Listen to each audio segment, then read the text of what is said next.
இது பேர் தான் ஸ்ருதின்னு சொல்லுவாங்க. ஸ்ருதி வந்து ஸ்ருதியோட சேர்ந்து நம்ம பாடணும். ஓகேவா? லயம்னா தாளம்னு அர்த்தம். லயம் பிதா, ஸ்ருதி மாதா, அம்மா அப்பா தானே வாழ்க்கைக்கு முக்கியம். அது மாதிரி ஸ்ருதி எப்படி பாட்டுக்கு ஸ்ருதியும் தாளமும் தான் முக்கியம். சரியா? தாளம் இப்போ வந்து நம்ம இந்த பாட்டுக்கு வந்து ரூபக தாளம்னு ஒரு தாளம் போடணும். தாளம் பேர் என்ன? ரூபகம். ஓகேவா? ரூபகம். இப்போ நம்ம ஒரு தாளம் போடணும்னா என்னென்ன போடுவாங்க? இப்படி தட்டுவாங்க, திருப்புவாங்க, விரல் எண்ணிக்கை இப்படிலாம் இருக்குது தாளம். நம்ம ரூபக தாளம் தான் போடணும். ரூபக தாளம் எப்படின்னா 1 2 3. Very good. உங்க எல்லாருக்கும் தெரியுமா? ரூபக தாளம் தெரியுமா? ஒரு பாட்டு மட்டும் தான். ஓகேவா? 1 2 3 தொடையில போடுங்க. நான் தெரியறதுக்காக அப்படி போட்டு போட்டு தொடையில போடுறேன். தொடையில தான் போடணும். தொடையில கையை சேர்த்து வச்சு போடணும். விரிச்சி போடக்கூடாது. சேர்த்து வச்சு 1 2 3 1 2 3 1 இந்த தொடையில போடுறேன். இந்த பக்கம் 1 2 3 1 ரைட் ஹேண்ட்ல 1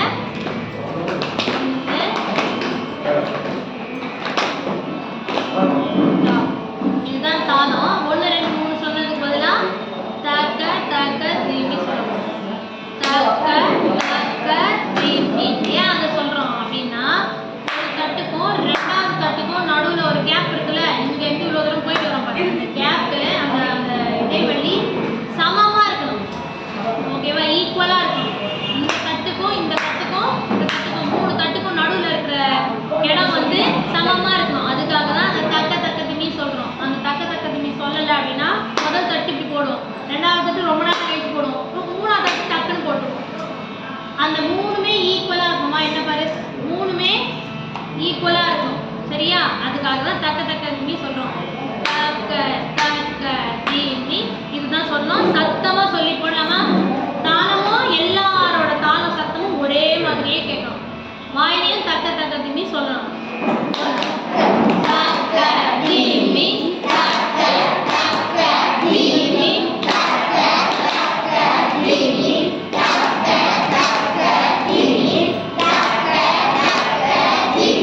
தக்க தக்க திமி தக்க தக்க திமி தக்க தக்க திமி தக்க தக்க திமி தக்க தக்க திமி தக்க தக்க திமி தக்க தக்க திமி தக்க தக்க திமி தக்க தக்க திமி தக்க தக்க. பாட்டு அப்படியே பாடலாமா?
பாட்டு ஒரு பக்கம் போகும், தாளம் ஒரு பக்கம் போகும். ஆனால் எவ்வளோக்கு எவ்வளோ தாளம் அந்த தக்க தக்க திம்மி சொல்லி போடுறோமோ அவ்வளோக்கு எவ்வளோ தாளத்தோட சேர்ந்து பாட்டு வரும். அதே மாதிரி தக்க தக்க திம்மி சொல்லும்போது என்ன சொல்றீங்கன்னா தக்க தக்க திம்மி திம்மி சொல்றீங்க. அப்படி இல்லை, தக்க தக்க திம்மி தக்க தக்க திம்மி தக்க. தொடையில போடுமா? தொடையில உனக்கு தெரியறதுக்காக நான் இப்படி போடுறேன். தக்க தக்க திம்மி தக்க தக்க திம்மி தக்க தக்க திம்மி தக்க தக்க திம்மி தக்க தக்க திம்மி தக்க தக்க திம்மி. புரியுதா? இன்னொரு தடவை பாடலாமா?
பார்க்கலாமா இல்ல பஞ்சபுராணம் பார்க்கலாமா?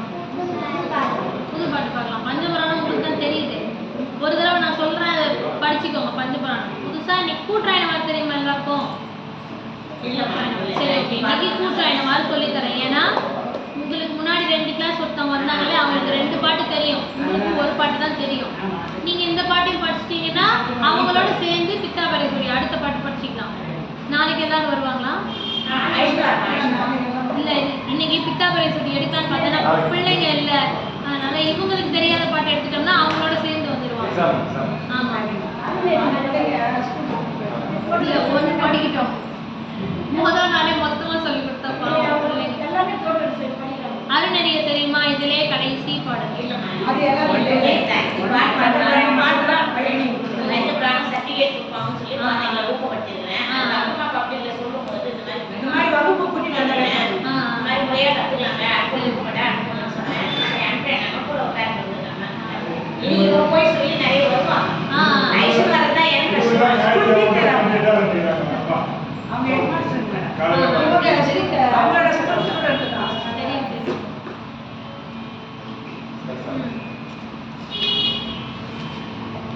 நெக்ஸ்ட் கூட்டுறாயினவாறு பதிகம் பார்க்கலாம். இந்த பாடல் கூட்டுறாயினம் இல்ல தோல்வியில கடைசி பாடல் கேட்டீங்கல்ல, கடைசி பாட்டு பதிகம்னா 10 பாடல் இருக்கும்.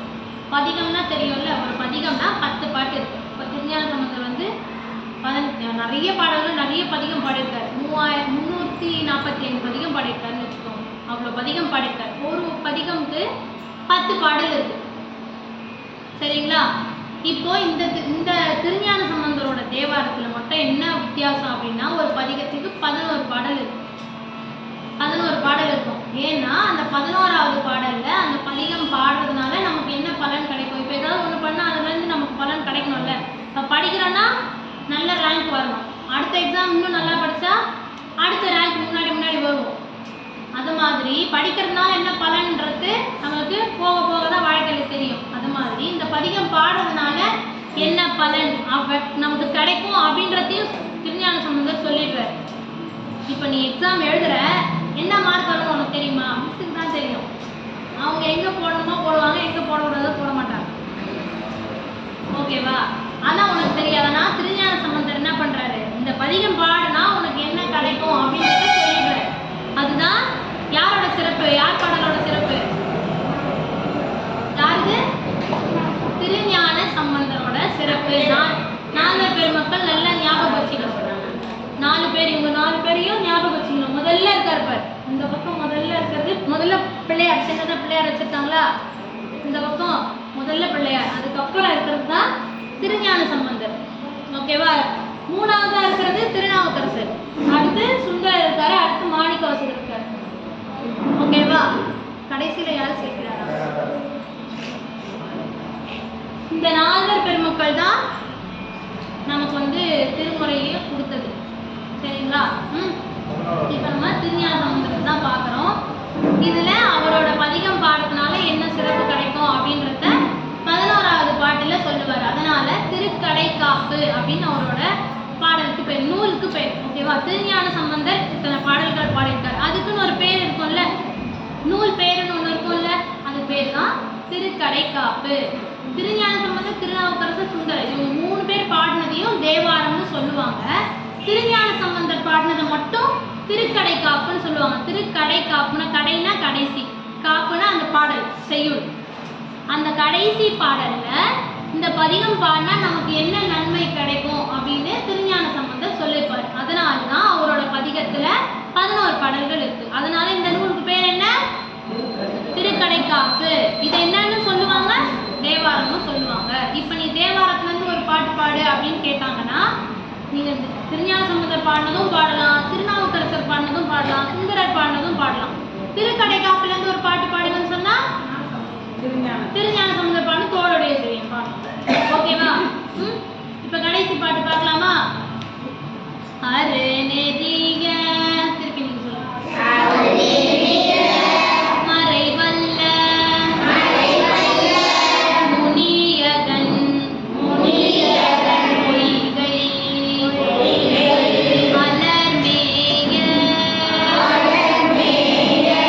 அருணெறிய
எறும்பு போகுதுன்னா அதை அணை கட்டி போக விடாம பண்றது பண்ணியிருக்கீங்களா இல்லையா நீங்கள்லாம்? எறும்பு எதுனா போகுதுன்னா அதை டிஸ்டர்ப் பண்ணி விடுறது அந்த மாதிரி பண்ணுவோம். இல்லை யாருன்னா மாட்டி விடுவோம் சரிட்ட அந்த மாதிரிலாம் பண்ணியிருக்கோம்ல நம்ம சின்ன வயசுல. இப்பயும் பண்ணிட்டு தான் இருக்கோம். எதாவது ஒன்று பண்ணுவீங்கல்ல அந்த மாதிரி குற்றங்கள்லாம் பலலாம் நம்மளாம் செஞ்சுருக்கோம்ல. நம்ம என்னென்ன தப்புலாம் செஞ்சுருக்கோம் அந்த வினையெல்லாம் அந்த பாவங்கள்லாம் தீரும். இந்த பதிகம் பாடுறதுனால அந்த பாவங்கள்லாம் வினையெல்லாம் நம்மளுக்கு தீர்ந்துடும் அப்படின்னு சொல்லிட்டு யார் சொல்றது? திருஞான சம்பந்தர் சொல்றாரு. ஓகேவா? திருஞான சம்பந்தர் கதை பத்தி அவரை பத்தி ஒரு கதை சொல்றேன், சின்ன கதையா சொல்றேன். திருஞான சம்பந்தர் வந்து இந்த பாட்டு எந்த ஊர்ல பாடினாருன்னு சொன்னேன்?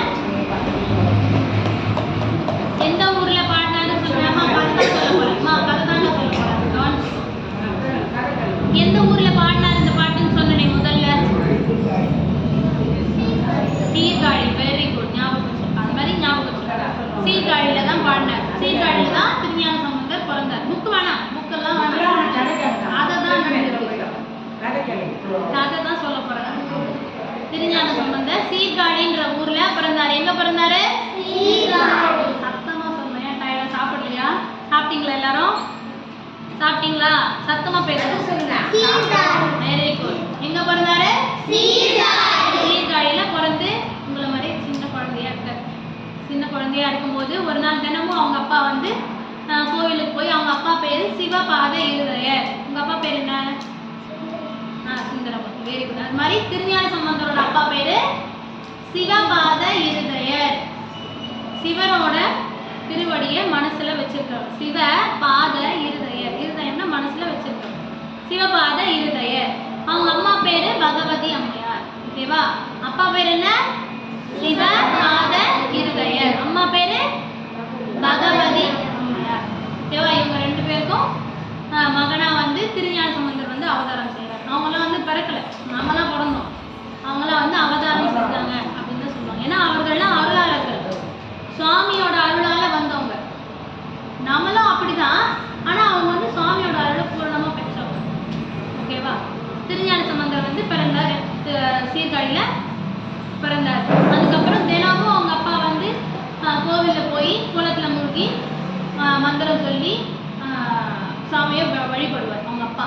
ஒரு நாள் இந்த மாதிரி கோவிலுக்கு போகும்போது திருஞான சம்பந்தர் இங்கே மட்டும்தான் பார்க்கணும். ஓகேவா? சுற்றி என்ன நடக்குதுன்னு பார்க்க வேண்டாம். திருஞான சம்பந்தர் என்ன பண்ணுறாரு? அவங்க அப்பா கோயிலுக்கு போகும்போது நானும் வருவேன் அப்படின்னு வழக்கமாக நீங்கள் பண்ணுற மாதிரி ஒர்க் பண்ணுவார். நீங்கள் ஸ்கூலுக்குலாம் போகணுன்னா என்ன பண்ணுங்க?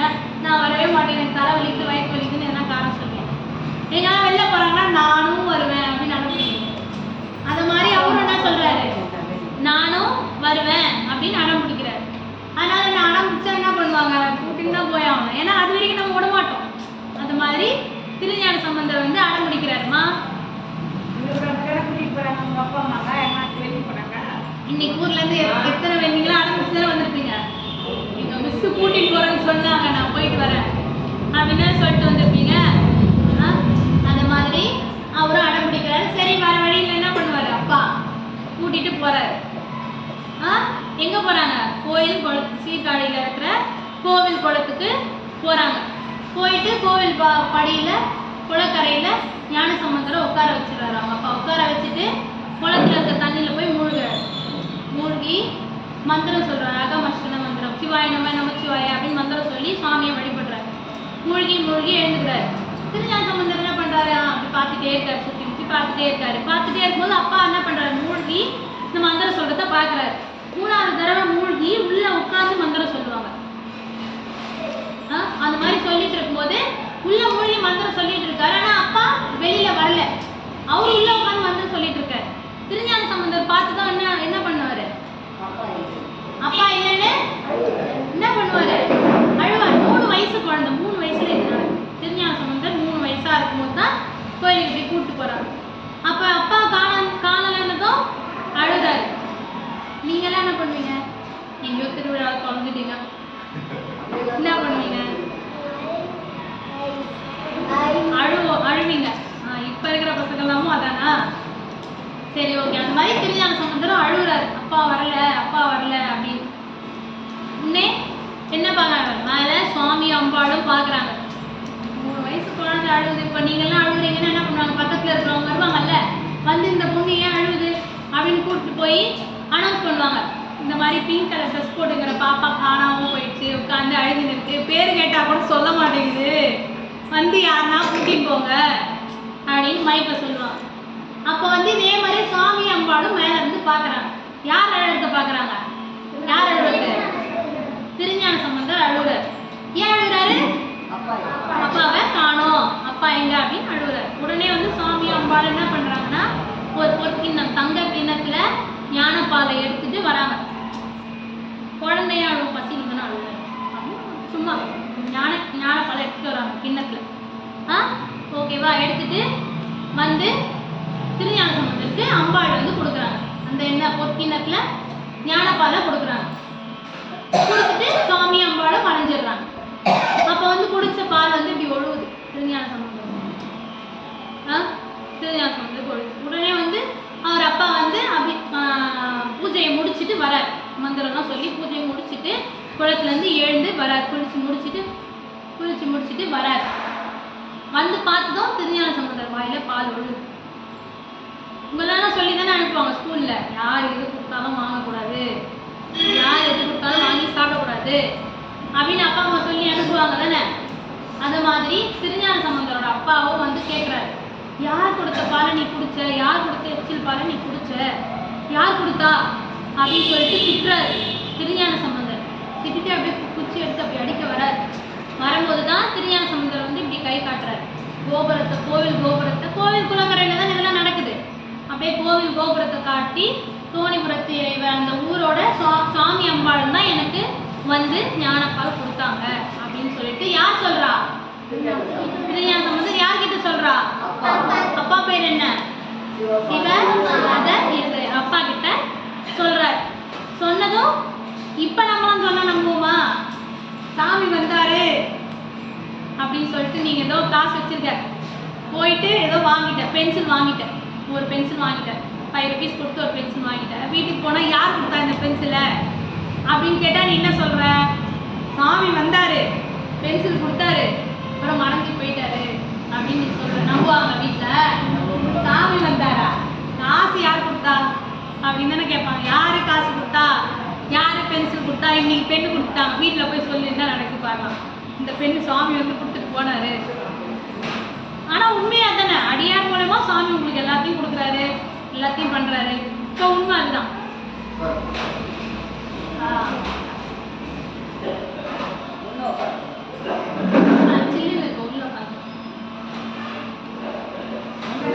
உடனே வந்து காட்டுறாரு, சாமியை காட்டி சாமி தான் கொடுத்தாரு. இல்ல அப்படியே சாமி தான் கொடுத்தாரு அப்படின்னு கை காட்டுறாரு. கை காட்டினதும் அவங்க அப்பா வந்து சாமி நீ பாத்தியா? அப்பெல்லாம் உண்மையதான் பேசுவாங்க, நாம இப்ப எப்படியோ பேசுவோம். அப்பா ஒரு உண்மையதான் பேசுவாங்க. அதனால சாமியை பாத்தியா, எப்படி இருந்தாரு சாமி அப்படின்னு கேக்குறாரு. யாரு? அவங்க அப்பா சிவபாத இருதய திருஞான சம்பந்தர் கிட்ட கேட்கிறாரு, சாமியை பாத்தியா, அவர் எப்படி இருந்தாரு அப்படின்னு கேட்கும்போதுதான் திருஞான சம்பந்தர் சொல்றாரு, சாமி வந்து விடை மேல வந்தாரு, அம்பாளோட வந்தாரு, தோடு போட்டிருந்தாரு, ஒரு பக்கம் தோடு இருந்தது, தோடுடைய செவியன் விடையின் மேல ஏறி ஒத்து வெண் மதி சூடி, பிறை மதி சூடி, வெண்மையா இருக்குல்ல. சாமி நிலா வச்சிருப்பாரு, பாத்துருக்கீங்களா? இல்லையா? பாத்துருக்கீங்களா? நடராஜரும் வச்சிருப்பாரு, சுவாமி அர்த்தநாரீஸ்வரரா இருக்கிற அந்த போட்டோல எல்லாம் பாத்துருக்கீங்களா? பாத்துருக்கீங்களா? என்னென்ன வச்சிருப்பாரு சுவாமி சொல்லுங்க பார்க்கலாம். மஞ்சள், கிட்கேட், என்ன வச்சிருப்பாரு சுவாமி? என்ன வச்சிருப்பாரு? என்னென்ன வச்சிருப்பாருப்பா அந்த போட்டோல யோசிச்சு சொல்லுங்க. சுவாமி மேல சிவபெருமான் இருக்காருல்ல, சிவபெருமான் கிட்ட என்ன நல்லா இருக்கும்? சிவபெருமான் கிட்ட என்ன நல்லா இருக்கும்? சொல்ல முடியுமா? முத்ராட்சம் போட்டுப்பாரா? திருநீர் வச்சிருப்பாரா? திருநீர் வச்சிருப்பாரா? அப்புறம் முடுக்க வச்சிருப்பாரு, அதுக்கப்புறம் பாம்பு கழுத்து சுத்திருப்பாரு, அப்புறம் சந்திரன் நிலாவை சூடியிருப்பாரு. பார்த்துருக்கீங்களா போட்டோ? வீட்டில் போய் பாருங்க, போட்டோ இருந்தா பாருங்க, போட்டோல இதெல்லாம் இருக்கு. அத மாதிரி எப்படி இருந்தாரு அப்படின்னு கேட்டா, யாரோ ஒருத்தர் நீ பாக்குற, அவங்கள போய் அவங்க பேர் உனக்கு தெரியல, வீட்டில் போய் என்ன சொல்லுவ, அந்த அங்கிள் கண்ணாடி போட்டிருப்பாரு, வேஷ்டி கட்டிட்டு வருவாரு அப்படின்னு போய் சொல்றல்ல, அது மாதிரி திருஞான சம்பந்தர் சொல்றாரு. தோடு போட்டிருந்தாரு, தோடு உடைய செவியன் விடையின் மேல ஏறி வந்தாரு. விடைனா என்ன? நன்றி.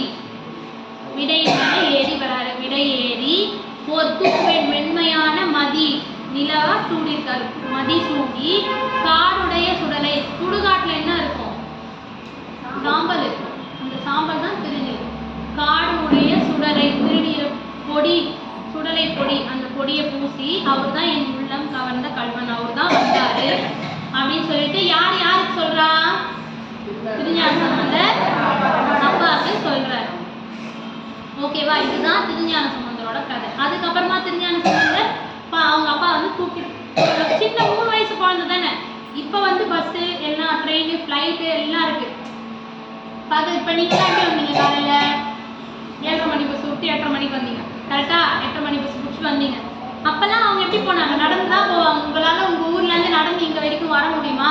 இன்னைக்கு கிளம்புனா 4 நாளில் வந்துடலாம். அது மாதிரி திருஞான சம்பந்தர் ஒவ்வொரு ஊராக இருக்கிற ஒவ்வொரு கோவில்லையும் போய் தேவாரம் பாடிட்டு வந்தார்.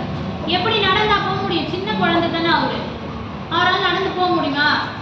நம்மளால இங்கேருந்து பக்கத்தில் இருக்கிற ஸ்கூலுக்கே நடந்து போக முடியாது, வண்டியில் தான் போவோம். அது மாதிரி. ஆனால் திருஞான சம்பந்தர் நடந்து போவார். அதனால அவங்க அப்பா என்ன பண்ணுவார்? 3 வயசு குழந்தை எப்படி நடக்கிறது கூட்டி தோல் மேலே உட்கார வச்சுப்பார். இப்போ சாமிலாம் பார்க்கும்போது தோல் மேலே தூக்கி அப்பா உட்கார வச்சுப்பாங்கல்ல, அது மாதிரி திருஞான சம்பந்தரை அவங்க அப்பா தோல் மேலே தூக்கி உட்கார வச்சுருக்காரு. உட்கார வச்சுட்டு ஒவ்வொரு கோவிலாக போய் பாடுறாரு. அது மாதிரி அவர் கையில் தாளம், இப்போ நீங்கள்லாம் எப்படி போடுறீங்க? கையில் தாளம் போட்டு போடுறீங்க.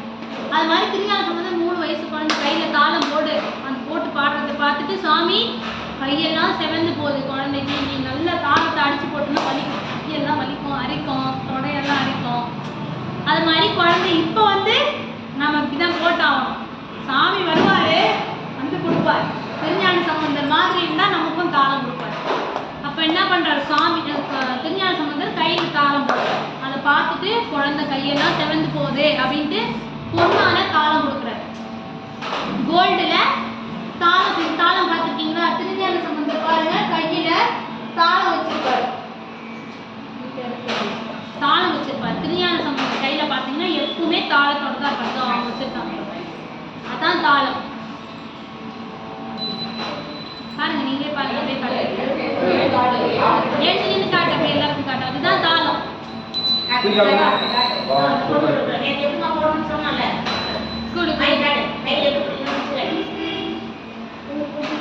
இதுதான் தாளம்.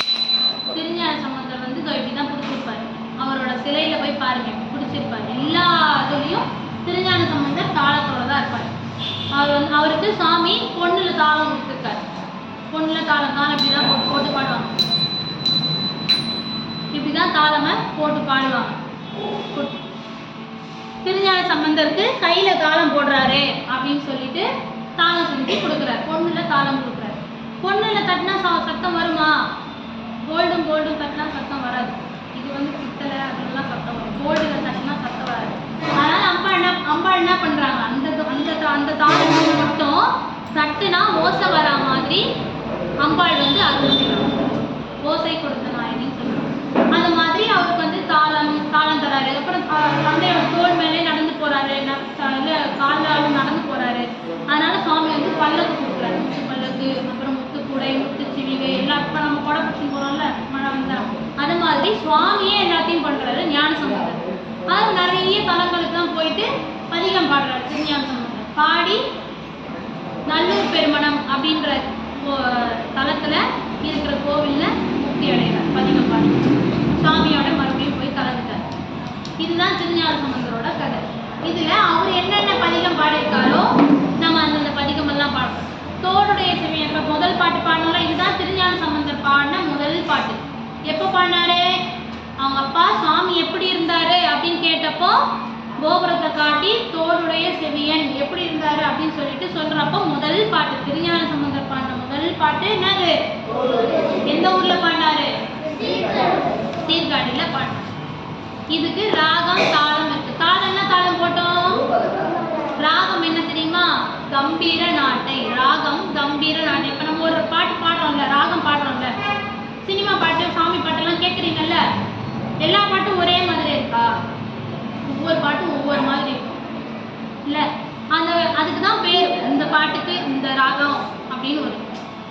ஒவ்வொருத்துக்கும் ஒவ்வொரு ராகம் இருக்கு. அதே மாதிரி தோளுடைய செவ்வியனோட ராகம் என்னது? இந்த பாடலோட ராகம் கம்பீர நாட்டை. ஓகேவா? இப்ப தற்காலத்துல ராகம்னு சொல்றாங்க. ஆனா அந்த காலத்துல பண் தான், முறைப்படி பண்ணோட பாடல். இப்ப நீங்கெல்லாம் இங்க வந்திருக்கீங்க கிளாஸ், எதுக்கு வந்திருக்கீங்க? 24 பண் இருக்கு. பண்கள் மொத்தம் 24 பண் இருக்கு. அந்த 24 பண்ணையும் நீங்க கத்துக்கிட்டு பாடணும். அதுக்காக தான் இந்த வகுப்பே. இப்போ நம்ம முதல்ல திருஞான சம்பந்தர் பாடின இந்த தோளுடைய செவியன்ற பாடலுக்கு என்ன பண்ணா? நட்டபாடை பண். பண் நட்டபாடை.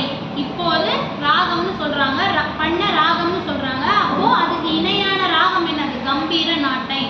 பண் நட்டபாடை, ராகம் கம்பீர நாட்டை, தாளம் ரூபக தாளம். சரியா? ஞாபகம் வச்சுக்கணும். பண் வந்து நட்டபாடை. இந்த பாட்டுக்கு பண் நட்டபாடை. இப்போ நீ அடுத்தது மெய்தான் அறிவிப்பானல்ல, அதுக்கு ஒரு பண் இருக்கு, அதுக்கு ஒரு ராகம் இருக்கு. அடுத்தது ஒளிவளர் விளக்கை பாடல்ல, அதுக்கு ஒரு ராகம் இருக்கு. அடுத்தது மண்ணுகத்தில்லை பாடல்ல, அதுக்கு ஒரு ராகம் இருக்கு. ஒவ்வொன்றுத்துக்கும் ஒவ்வொரு ராகம் இருக்கு.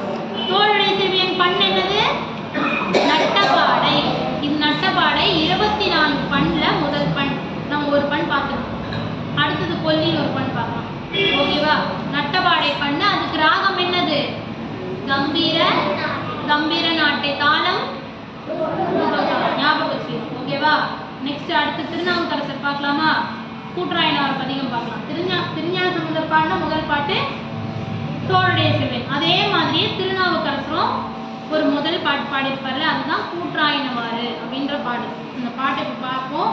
திருநாவுக்கரசரும் இதே மாதிரியே அவருக்கு ஒரு கதை இருக்கும்ல, அவர் எப்படி சைவத்துக்கு வந்தாரு, அவர் எப்படி முதல் பாட்டு பாடினாரு. முதல் பாட்டு பாடுறதுக்கு ஒரு ஞானம் வேணும். முதல்ல பாட்டு பாடுறதுக்கு இப்போ எடுத்த உடனே உன்னால ஒரு சொந்தமாக ஒரு பாட்டு எழுத முடியுமா? அந்த ஞானம் வரணும்ல. அந்த ஞானம் எப்படி வந்ததுன்னு திருஞான சம்பந்தர் பாட்டு. அதே மாதிரியே திருநாவுக்கரசருக்கு ஒரு கதை. முதல்ல நம்ம பாட்டு பார்த்துருவோம், அதுக்கு பாட்டை பாடி பார்த்துட்டு அதுக்கப்புறம் அவரோட கதையை பார்க்கலாம்.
அப்படின்ற ஊர்ல பிறந்தார்.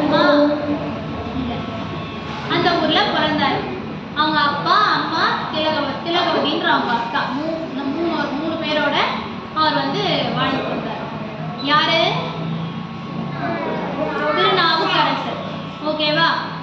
அவங்க அப்பா பேரு புகழனார். திருஞான சம்பந்தர் பார்த்தோம்ல 2 பேர், அதே மாதிரியே புகழனார். அப்பா பேரு புகழனார், அம்மா பேரு மாதினியார். அப்பா பேரு புகழனார், அம்மா பேரு மாதினியார். அக்கா தமக்கையார் ஒருத்தவங்க இருக்காங்க, அவங்க பேரு திலகவதியார். ஓகேவா? இவர் பேரு திருநாவுக்கரசர். இவங்க 4 பேரும் திருவாமூர்ல வாழ்ந்துட்டு வராங்க. ஓகேவா? அப்ப வந்து சின்ன வயசுலயே திருநாவுக்கரசரோட அப்பா அம்மா இறந்துட்டாங்க. அதுக்கப்புறம் அவங்க அக்கா தான் வளர்க்குறாங்க. அக்கா பேர் என்ன? திலகவதியார். அவங்க தான் திருநாவுக்கரசரை வளர்த்துட்டு வராங்க. திருநாவுக்கரசரை அவங்க அக்கா தான் வளர்த்துட்டு வராங்க. சைவ சமயத்துல நிறைய தொண்டு செஞ்சுட்டு வராங்க. கோயில் பணிகள், அடியார்களுக்கு சாப்பாடு போடுறது, அந்த மாதிரி பணிகள்லாம் செஞ்சுட்டு வராங்க. அப்ப திருநாவுக்கரசர் என்ன பண்றாரு அப்படின்னா, ஒரு சமயத்துல சமண சமயத்துல போய் சேர்ந்துடுறாரு. அங்க இருக்கிற கோட்பாடுகள்லாம் நல்லா இருக்கு அப்படின்னு சொல்லிட்டு சமண சமயத்துல போய் சேர்ந்துடுறாரு. சமண சமயத்திலே இருக்கிறார். திலகவதியார் அவங்க அக்கா என்ன நினைக்கிறாங்கன்னா, ஐயோ தம்பி வந்து நம்ம கூட இத்தனை நாள் இருந்தா, சைவ சமயத்துல திருநீர்லாம் வச்சுட்டு இருந்தான், இப்போ வந்து சமண சமயத்துல போயிட்டு வழிபாடே இல்லாம சுவாமியே கும்பிடாம இருக்கிறான் அப்படின்னு சொல்லிட்டு ரொம்ப வருத்தப்பட்டு சுவாமி கிட்ட தினமும் சொல்றாங்க. யாரு? திலகவதியார் போய் சொல்றாங்க, இந்த மாதிரி தம்பி மறுபடியும் சைவ சமயத்துக்கு வந்து சுவாமியை வழிபடணும் அப்படின்னு சொல்லிட்டு தினமும் அவங்க அக்கா வந்து சுவாமி கிட்ட சொல்றாங்க. ஒரு நாள் சுவாமி என்ன பண்றாரு, அவங்க அக்காவோட கனவுல வந்து கண்டிப்பா திருநாவுக்கரசர் ஒரு நாள் வந்து சைவத்துக்கு வந்துருவாரு அப்படின்னு சொல்லிட்டு சொல்றாங்க. அதுக்கேற்ற மாதிரி என்ன நடக்குதுன்னா, திருநாவுக்கரசருக்கு சுவாமி சூளை நோய் கொடுக்குறாரு. சூளை நோய்னா வயிற்று வலி, தீராத வயிற்று வலி. நமக்குலாம் காலையில வருமே ஸ்கூலுக்கு போறதுக்கு முன்னாடி, அந்த மாதிரி வயிற்று வலி இல்லை, இது உண்மையான வயிற்று வலி. ஓகேவா? அப்படியே ரொம்ப வயிற்று வலிக்குது அவருக்கு, தாங்க முடியாத வயிற்று வலி. அதுதான் கூற்றாயினவாறு. முதல் வரி பார்த்தோம்ல, கூற்றுவன்னா யமன் அர்த்தம். யமனை போல யமன் என்ன பண்ணுவாரு? யமன் என்ன பண்ணுவாரு? உயிரை எடுக்கிறது. நீங்க தான் பதில் சொல்லணும். உங்களை வழி நடத்துறதுக்கு தான் அவங்களாம் வந்திருக்காங்க. அவங்களாம் வந்தா தான் நீங்க கரெக்டா படிப்பீங்க. இப்போ ஸ்கூல்ல நீ என்ன பண்ற அப்படின்னு உங்க பேரண்ட்ஸ்க்கு தெரியாது, டீச்சர் சொன்னாதான் தெரியும். ஆனா இங்க நீ என்ன பண்ற அப்படின்னு பின்னாடி இருந்தே பாக்குறாங்க. அதனால கண்டிப்பா வீட்டுல போய் என்ன பண்ணுவாங்க, நீ படிச்சே ஆகணும் அப்படின்னு ஒன்று சொல்லுவாங்க. ஏன்னா அவங்களுக்கு எல்லாமே தெரியும். ஸ்கூல்ல மிஸ் சயின்ஸ் நடத்துறது உங்க வீட்டுல பேரண்ட்ஸ்க்கு எப்படி தெரியும்? தமிழ் தெரியும்னு வச்சுக்கோ, இங்கிலீஷ் தெரியும்னு வச்சுக்கோ. உங்க மிஸ் சயின்ஸ் என்ன லெசன் நடத்தினாலும் உங்களுக்கு தான் தெரியும், உங்க அம்மாவுக்கு தெரியாது, உங்க அப்பாவுக்கு தெரியாது. ஏன்னா அவங்க கூட இருந்து பார்க்கல. இங்க என்ன நடத்துறாங்கன்னு அவங்களுக்கு தெரியும். அதனால வீட்டுக்கு போய் தோல்வி செயல் படிச்சே இல்லையா அப்படின்னு கேட்பாங்க. அதனால நீ என்ன பண்ண, உஷாரா இங்கேயே கவனிச்சிக்கணும். ஸ்கூல்ல ஏமாற்ற முடியும், இங்க ஏமாற்ற முடியாது. நீ படிச்சாதான் அடுத்த பாட்டு உங்களுக்காக திருப்பி எடுக்கிறேன். போன இந்த பாட்டு முடிஞ்சு போச்சு, அவங்கெல்லாம் இந்த பாட்டெல்லாம் பாடுவாங்க. அவங்க 2 பேரும் இந்த பாட்டெல்லாம் படிச்சு முடிச்சுட்டாங்க, உங்களுக்காக திருப்பி சொல்லித்தரோம். அதனால நீங்க என்ன பண்ணணும், கரெக்டா அடுத்த வகுப்பு படிச்சுட்டு வந்தீங்கன்னா புது பண் பார்க்கலாம், புது ராகம் பார்க்கலாம், புது பாடல் பார்க்கலாம், புது கதை பார்க்கலாம். ஓகேவா? எதுல விட்டேன்? தீராத வயிற்று வலி. யமன் என்ன பண்ணுவாரு? உயிரை எடுப்பார். உயிரை எடுக்கிறதோட யமனோட தொழில், ஒவ்வொருத்தருக்கும் ஒவ்வொரு தொழில் இருக்குல்ல. படைத்தல் தொழில் ஒருத்தர் செய்யறாரு, காத்தல் தொழில் நம்மளெல்லாம் படைக்கிறது ஒருத்தர், நம்மளெல்லாம் காக்கிறது ஒருத்தர், நம்ம உயிரை எடுக்கிறது ஒருத்தர், நம்ம ஹோம்ஒர்க் கொடுக்கறது ஒருத்தர். யார் அவங்க? டீச்சர். அவங்க வேற வேலையே கிடையாது, பாடம் நடக்கிறது, ஹோம்ஒர்க் கொடுக்கறது, டெஸ்ட் வைக்கிறது, வேற வேலையே கிடையாது அவங்க. அத மாதிரி யமனோட வேலை என்ன? உயிரை எடுக்கிறது. அந்த மாதிரி கூற்றுவன்னா யமன், பொருள் கூறுக வருது இல்ல, அது மாதிரி கூற்றுவன்னா கூற்றுவன் அப்படின்றதுக்கு பொருள் யமன். யமன் உயிர் எடுப்பார்ல, அது மாதிரி யமன் உயிரை எடுக்கிற மாதிரி இருக்கும் அவரோட வயிற்று வலி. கூற்றாயினவாறு விளக்க, அப்படி ஒரு வயிற்று வலி. அந்த வயிற்று வலியே போகுங்க, அதுதான் சொல்றோம். அந்த மாதிரி அவருக்கு வயிறு வலிக்குது, என்ன பண்றதுன்னே தெரியல. சமண சமயத்துல என்னென்னமோ மந்திரம் பண்றாங்க, அவங்க மந்திரம்லாம் போடுவாங்க. சமண சமயம் தெரியுமா? இப்ப சைவ சமயம்னா எப்படி இருக்கும், நம்ம திருநீர் வச்சுட்டு ருத்ராட்சம் போட்டுட்டு ஐந்தெழுத்து மந்திரம்லாம் சொல்லுவோமா, கோவிலுக்கு போய் வழிபடுவோமா, இதுதான் சைவர்களோட வேலை. சமணர்களுக்கு அவங்களுக்கு ஒரு வேலை இருக்கும். அவங்க சாமியே கும்பிட மாட்டாங்க, திருநீர் வைக்க மாட்டாங்க, பொட்டு வைக்க மாட்டாங்க, ஃபுல்லா காவி துணி தான் போட்டுருப்பாங்க.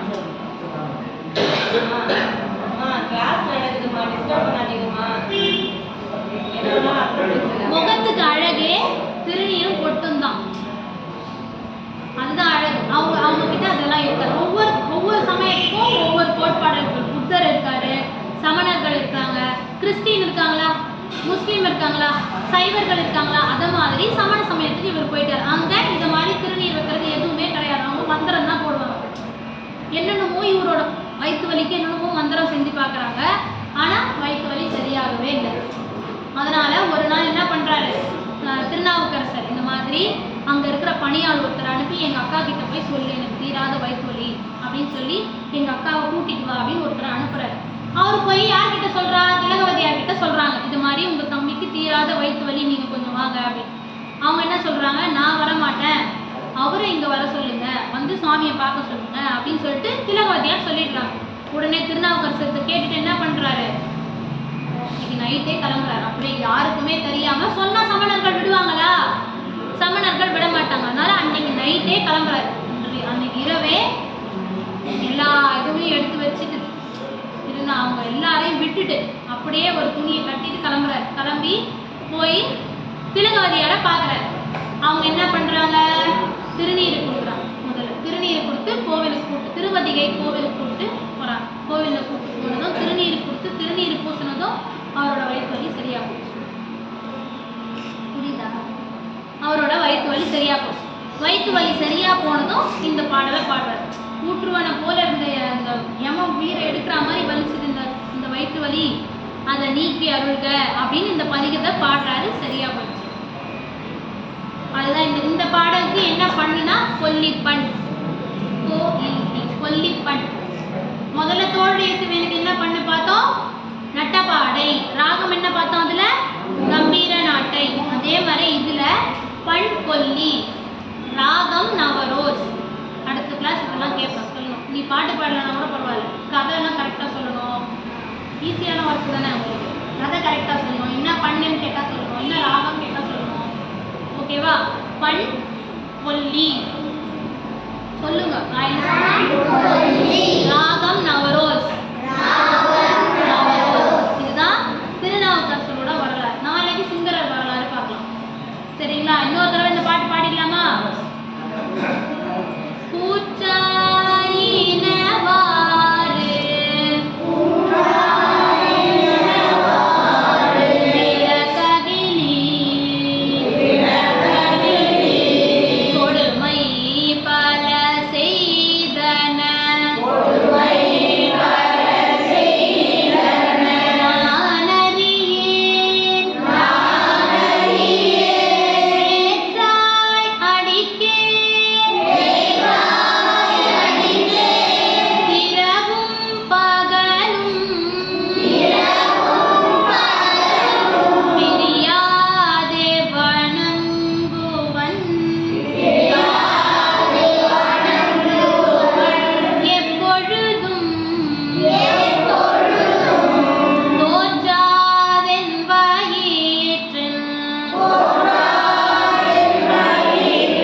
இப்போ அந்த பஞ்சபுராணம் இருக்குல்ல, அந்த பஞ்சபுராணம் ஒரு தடவை பாடிடலாம். தேவாரம் பாடியாச்சா, தோளுடைய சிவன்.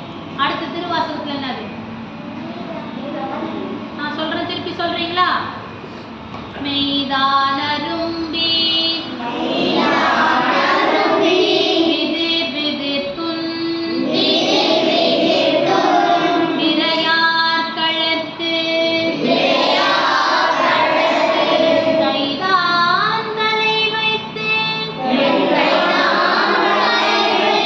கண்ணீர் ததும்பி வெதும்பி உள்ளம் பொய்தான் தவிர்ந்துன்னை போற்றி சய சய போற்றி என்னும் கைதான் நெகிழ விடேன் உடையாய் என்னை கண்டு கொள்ளே எப்படி வேணாலும் பாடலாம். திருவாசகம் விருத்தமாவே பாடலாம். இது பேர் விருத்தம். தாளம் எல்லாமே பாடலாம். தாளம் போட்டு பாடலாம். மெய்தான